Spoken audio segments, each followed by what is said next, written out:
Good evening. Welcome to Mal Magazine.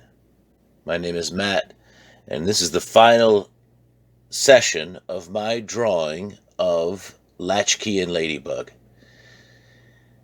And I have some sad news. Uh, the coloring of the ladybug, the most beautiful part of this drawing, I lost the footage of the process. You'll see me adding charcoal blacks in the shadows to this ladybug, but I was using that old thrift store camera, and I know better now. I mean, infrastructure, right? So when I work on my next picture, Follow the White Rabbit, I'm going to have a good camera, and I'm not going to lose footage to the best of my ability. We'll get to that. Right now, and for most of this video, I will be working on clovers. And to some degree, it turns out great. I really like them. But to another degree, they are muddy. I've talked about that before. I'm not going to talk about it now. You can just go watch and hear what I had to say about that. But a lot of this video is just clovers. I'm filling in all the corners. It's the pieces of the puzzle you don't want. You know, the sky, the blue sky up the high sky part of a puzzle that you don't ever want to touch. Well, that's the part I left for last. And the ladybug. And all I got is the footage of the stuff I didn't want to do. All right. Let's talk about a fantastic topic. Oh my goodness, this is going to blow my brain. It already did, and it might blow yours. And it goes like this. So, in my last video, as I was talking about some fear that crept into my brain after a wonderful fishing trip, that's a pattern for me, by the way. Can't seem to ever enjoy joy. I got to make it fearful. What the snot, man. Brains are funny. Break patterns as soon as you recognize them that are unhealthy. That's one right there. It crept up on me before I even realized it. Had to take a day. I mean, yeah. Anyways, after I recorded all my talking last time using an app, the name doesn't matter.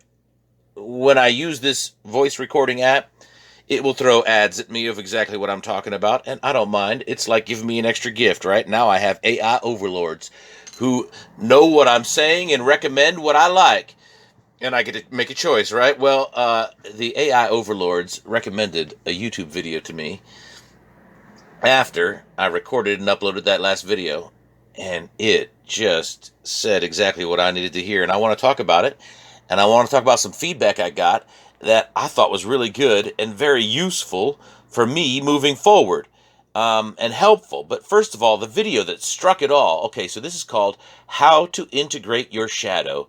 The Dark Side is Unrealized Potential by the Academy of Ideas YouTube channel. All right, so that I put a picture up there, and there's going to be some links down below. It was such a fascinating video. I really do want to talk about it because the full point of the video was this: when you suppress your shadow, as I did. I mean, I went to prison because I lived a suppressed and secret life. But when you suppress your shadow, you often suppress other parts of you that are good too. You get used to suppressing, and you don't always suppress bad stuff. Sometimes you suppress good stuff. And sometimes you have to confront the shadow of yourself that you have suppressed and look in there and see what good stuff is stuck in the corners, left over, still there. Like maybe the gift to draw, you know? I mean, I entitled this How I Learned to Draw in Prison. But I've said before, I already knew when I was a kid. And when I was in prison drawing these pictures, I shocked myself, not realizing I had this potential within me, right? That unrealized potential that video was talking about, suppressed, hidden, because I didn't make use of this gift. It was like all right, so this is a little crude, but it works perfectly as an analogy.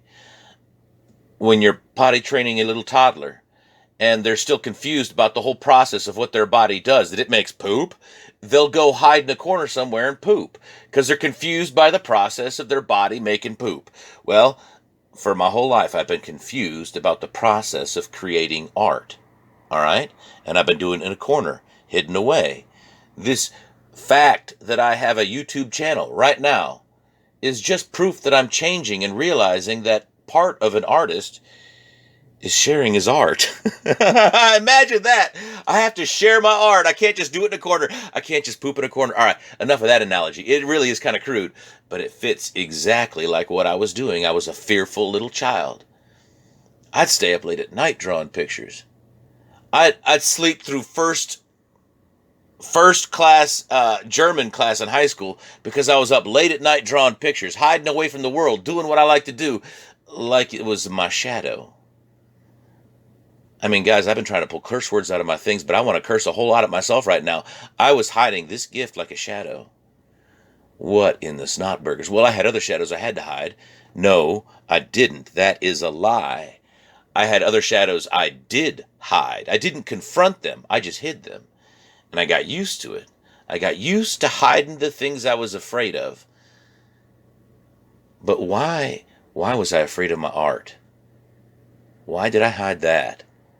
And why did it take prison for me to learn not just how to draw, because this is a process I learned there, but why did it take prison to learn I could draw?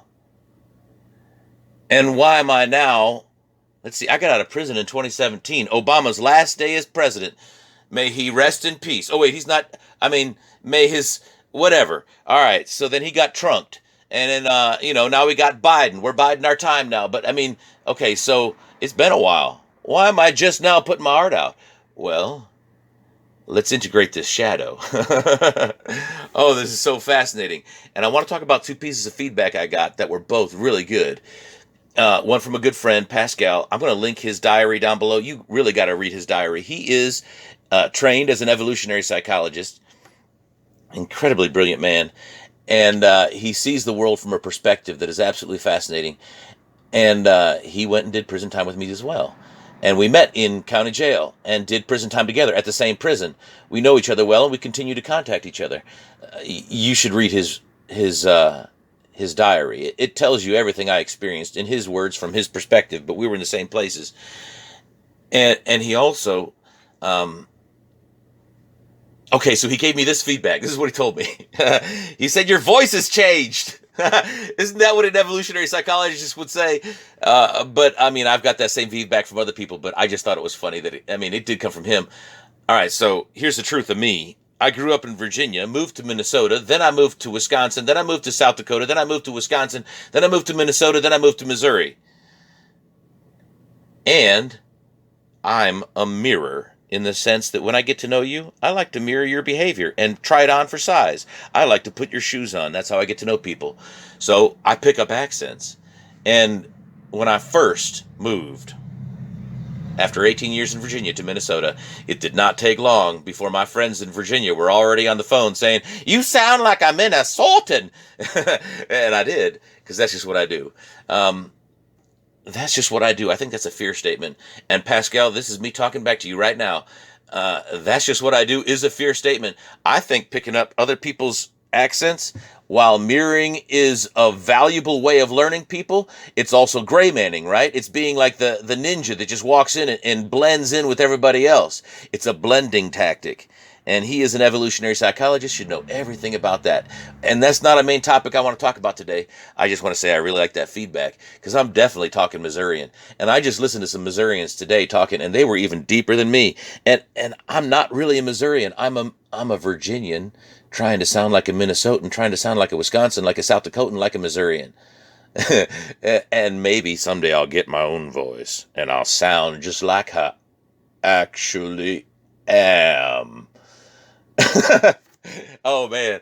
All right. But anyways, it fits in with this whole topic of integrating the shadow, because if I'm mirroring you, I'm trying to blend in. I'm trying to hide. And we got to dig into what I hid about myself. If my hands can do this, what else did I hide about myself? About the gifts that God gave me? Which other ones did I just say, "Oh, I can't use those. I'm too afraid"? All right, other piece of feedback, then we'll get into the shadow stuff, because it's so good. All right, so the other piece of feedback was from my brother. And his feedback was, "Are you sure you want to include your religion and your theories along with your art?" And I totally understand that feedback, man, because right now on YouTube and in this world, everyone's got to have you got to blend in, right? You got to put that mirror on. It was interesting feedback connected to what Pascal said. And I emailed with my brother, and we both understand each other. I'm trying to right now integrate artist with art. Okay? Let me say that again. I am integrating artist with art. I don't have to talk to you. I can create all this stuff in a vacuum. I mean, this was created 3 years ago. No one's ever seen this footage until now, 3 years later. Why haven't you seen it? It's so beautiful. Well, because I've been hiding it. I've been pooping my pants in a corner like a little toddler, afraid of the process of art. But I mean, in prison, everything you do is out and open. You can't hide. I couldn't hide my art in prison, and it just got revealed. And people saw it, and then I got all kinds of feedback, and it was positive feedback, and it was, holy hell, I've never seen this type of artwork before, man. Where'd you learn to do this? And I'm like, I don't know, I just picked up a pencil and did it. It's a gift God gave me, honed and still not perfected. I've recently done a 101 self-education, autodidactic course on dynamic symmetry. And I need to get into a 201 course. I need to put myself into it. It's all out there. I just need to go get it. So there's stuff I need to train still, but this just happened. Honestly, how do you learn to draw? You pick up a pen and play and see what happens. And you don't want to be someone else. There's people who do photorealism much better than this. But in my first video, or the second one, I think I said it's not even, yeah, it was in the first video, when I'm doing the trees at the very top. This is not photorealism. I'm mimicking those clovers. I'm following patterns, man. I'm playing with patterns. That rock doesn't exist anywhere but on that sheet of paper right there. All right. So, yeah, I'm integrating artist with art in these videos. And right now I want to talk about integrating the shadow, which is such a fascinating topic. Thank you, Academy of Ideas, and thank you, Internet overlords, for serving me with my tasty dinner of some valuable information. So, the first thing that this video starts off with is it says that wholeness is not perfection. And right now you're watching a perfectionist try to perfect charcoal, right? Okay, so I went through a time when I was using art to cope. That's drawing for yourself. And I was trying to perfect a particular skill and avoiding a lot of the world, right? And avoiding all the other gifts that I have. I am a well-rounded man, but I was stuck in one focused autistic mode of drawing. And we're going to go back in there healthfully when I go do my drawing of the Follow the White Rabbit. We're going to go back in here, but it's going to be a healthful way back in. I can't go back in healthfully unless I examine my shadow. And that's what I want to talk about. So he said, wholeness is not perfection. If I'm trying to perfect one part of me, that's not the whole me, okay? There are parts of me that I need to be well-rounded. I need to acknowledge all of them, and I have to acknowledge my shadow. Everyone has a shadow because everyone suppresses parts of themselves. That's just how we are as humans. And proof of the fact that I have a shadow, and this is using that sober judgment, a word that shows up, I think it's 2 Timothy, could be 1 Timothy, having sober judgment where I don't think too highly or too lowly of myself, acknowledging who I am as a person, acknowledging I have a shadow. And the very obvious proof of it is my past history, including prison time for a horrible shadow, a wicked shadow, right? So, let me share with you a quote from Carl Jung. This is really interesting. He says this, let me pull it up in front of my eyes. It is right here. He says, by not being aware of having a shadow, you declare a part of your personality to be non-existent. Then it enters the kingdom of the non-existent, which swells up and takes on enormous proportions. If you get rid of qualities you don't like by denying them, you become more and more unaware of what you are. You declare yourself more and more non-existent, and your devils will grow fatter and fatter. And holy hell, my devils grew fatter and fatter, end quote, half a sentence ago.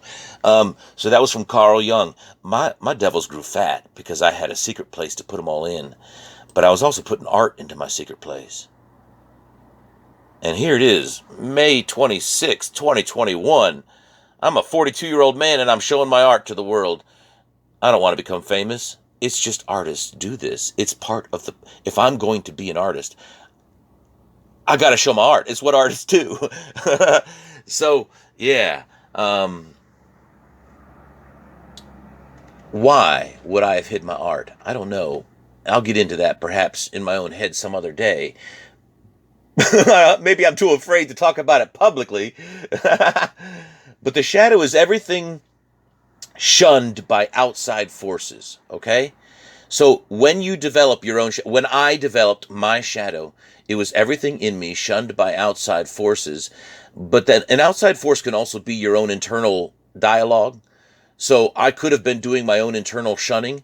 Maybe I was repeating one shunned statement over and over again, right? One piece of bad advice repeated over and over again in my head is all it takes to have my own head be the outside force suppressing something, right? So if God has given you a gift and you've suppressed it, you've made that gift a shadow. And that's no, let that light shine, right? So one of the things I did as a kid to really kind of acknowledge that I don't like the world, but I'm living in the world, is to become very tame and likable. I'm a very easygoing person, or have been known that way to people from time to time, and then they'll also say, man, you aren't easygoing, because then I'm having that reaction. I'm like a volcano is erupting with non-conformity, because it's like, man, I've conformed for so long. That's my defense mechanism, right? I mean, this accent I'm speaking with now, blending into Missourians. Yeah, well, trying to be likable, right? Something to think about, something to consider. Maybe I should find my own way of talking that no one else says. It's impossible, man. Let's just do our thing, right? It's not always evil. Sometimes a mirror is just a mirror. Anyways, when culture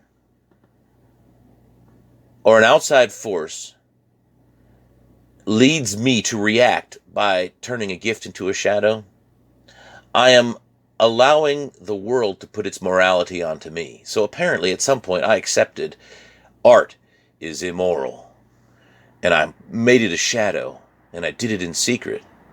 I mean, that's some weird thinking, to think that this is immoral. It is not immoral. All right, we just gone into our shadow and found something that isn't immoral. So what else is in there that isn't immoral? Because honestly, guys, I mean, I suppressed a lot of sexual drives that led to my sexual crimes. So there's some things that need to be examined carefully, right?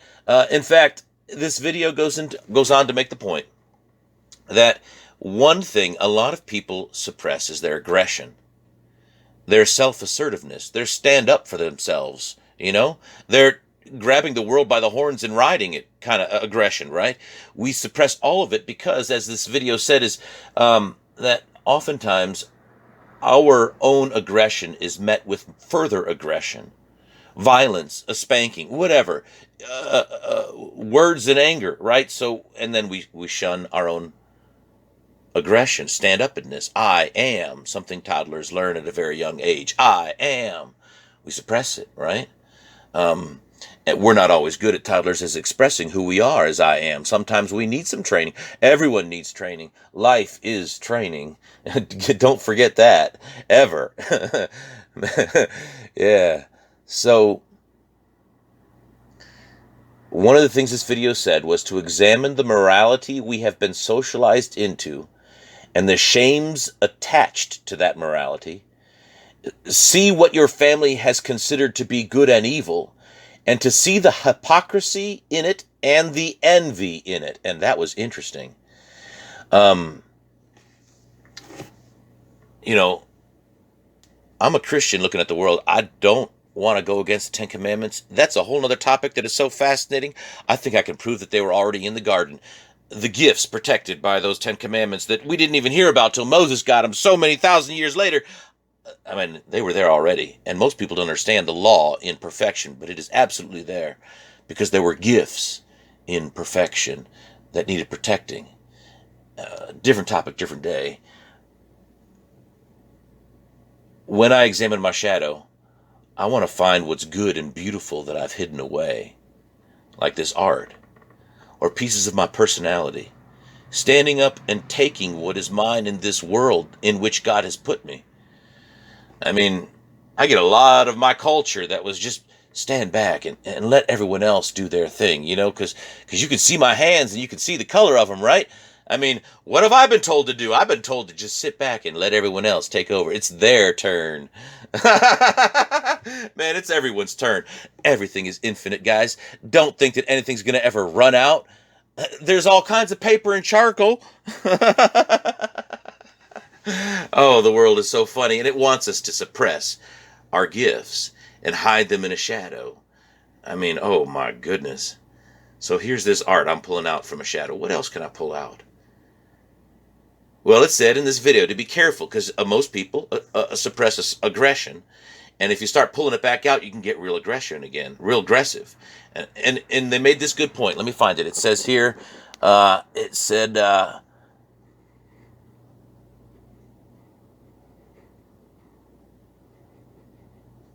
oh my goodness. All right, I've got dead air time. I'm sorry about that. So I wrote down some notes here.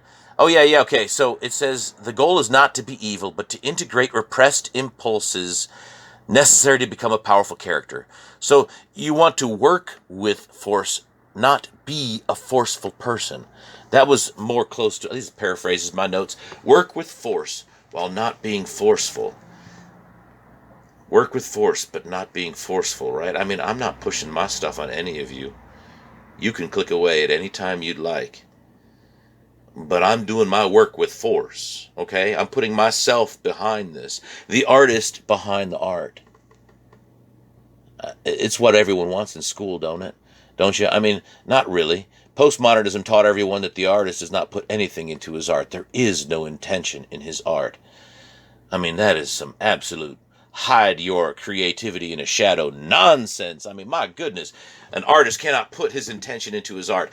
It's the same nonsense we have today going on where you cannot put intention into your own words. I was talking to a coworker about this. I like to curse because I like to take the power out of those words because most people put power into them and they're scared to death of them when they hear them. And I like to throw them out there to make them realize you don't have to be afraid of those words. Just take the power out of them. It's just a word. There is nothing in the word except for the intention of the person who spoke it. And the intention you put into it when you hear it. Are you afraid of a word? Have you put power into it? I mean, this world's got a lot of no-no words. A lot of people on YouTube right now coming up with hobo codes. And I will not discuss certain topics on YouTube. It just doesn't make any sense to. My channel would die. I mean, no one cares about this channel. It's too small. But, there's just certain topics. You play the game. You play by the rules of the user agreements, right? That's why I established a webpage, Mal Magazine. I can do other stuff over there if I want to. But I'm working with force, and I'm not going to hide the truth. I don't want to be forceful, but I want to work with force. That was a wonderful quote from that video. Got another video now, too. Hello, I'm back. It's been 2 days. It is now May 27th in the afternoon. It's a rainy day. You may hear thunder. You may hear traffic on rainy roads outside my window. I had another video shared with me, and I want to finish this whole series talking about this topic. So it's a video by Eckhart Tolle. I was already subscribed to him. I mean, these AI gods are pretty good, but you got to subscribe sometimes. So Eckhart Tolle video, how do we break the habit of excessive thinking? Man, I've been dealing with excessive thinking for a long time in my life, and I've had a lot of shadows. Okay, so I'll write a statement of morality in my own head, like drawing is bad, right? Well, I put a thought in my head that not thinking is bad. All right? Well, sometimes you think too much, though. In fact, a lot of people, and this is how this video, Eckhart Tolle, blew my brain by saying, this guy asks a question, how do I stop all the excessive thinking in my head? And Eckhart Tolle says, there's a lot of talk in our culture today about addictions, but there's one addiction we don't hear about because no one talks about it because those who are addicted to it don't even know they are, and that's to thinking. You can be addicted to thinking. And when he said that, it blew my brain. And it finally put my problem into a category of things I can deal with. Because I've dealt with addictions. And I've figured out, to some degree, I mean, everyone's in recovery, right? But to some degree, I've figured out my addictions. Some of them. I mean, I'm still smoking cigarettes. It's all... life is going on and I'm making my changes day by day, baby steps. But I figured out some serious addictions in my past. So when he put excessive thinking into the category of an addiction, I immediately knew, and well, all addictions are coping techniques, right? You did something once and it worked to make you feel happy, so now you do it again and again, but today it takes 10 times, whereas the first time it took only once. And so you get excessive thinking because it works, right? So what does it do? I don't know what it does in your life if you're an excessive thinker, but I'll tell you about mine. It solved all my problems in the ethereal world of thoughts, but not in reality. Okay? So I can think through all my problems and come to conclusions in my head that make me feel good as if I'm solving problems, when in fact I haven't done jack crap in my life, all right? So, simple example. I look at the dishes and I say, oh man, I don't want to do those dishes. And then my brain excessively thinks, go to McDonald's, man. You can just go to McDonald's. Man, just don't even do those dishes, man. Get a bag. So I'm like, all right, I'm going to McDonald's. That's a smart thought. Thank you, brain. And then all my dishes for the night are in a brown paper bag, and the rest of those dishes can just sit there, right? Starting to smell like poop. But me in my head is saying, oh, no, those dishes are okay. I am a good man. See, I solved my problem. I ate my dinner. I threw my dishes away in a brown bag. Come on, man. I mean, seriously. Excessive thinking is an addiction for me in this sense that I used it to make it seem like I was solving all my problems in my life. And I'm not. And as soon as I heard that video, I said, I need to stop doing this. Okay, so Eckhart Tolle goes into that video talking about a thing called mindfulness that he calls present thinking or presence of mind. You got to watch it to see his actual word. His word is better because mindfulness, as he said, sounds like you're filling your mind full of things, but you're not. You're just turning your brain into the present, as opposed to the past or the future. That most excessive thinking, in fact, I think all of my excessive thinking fits into the category of thoughts about my past or thoughts about my future. That's why I like fishing. And last night I went fishing again. I was talking to my coworker about this, Chelsea, and I mean, she was saying the same thing. Fishing is so nice because when you focus on that bobber, you get mindfulness. It's like fishing is something that I think Americans have discovered is an accidental way of mindfulness. Like the Buddhists had to do all the work and write the books way over somewhere in India, but we in America are just fishing out in our rivers, getting our mindfulness. But it's nice to know, well, that was accidental mindfulness. Now I want to make it purposeful mindfulness. And the thing about fishing is you got that one bobber you're focused on. You're just waiting for that fish to bite. Well, what if when I'm doing my dishes, I could do the same thing? And I did my dishes. After I learned that video, I said, man, I got to stop thinking and go do something. Stop thinking about fast food and go clean my dishes and start cooking again at home, even though I got one hand. So I did my dishes as a one-handed man. Oh, shit. Oh, shit.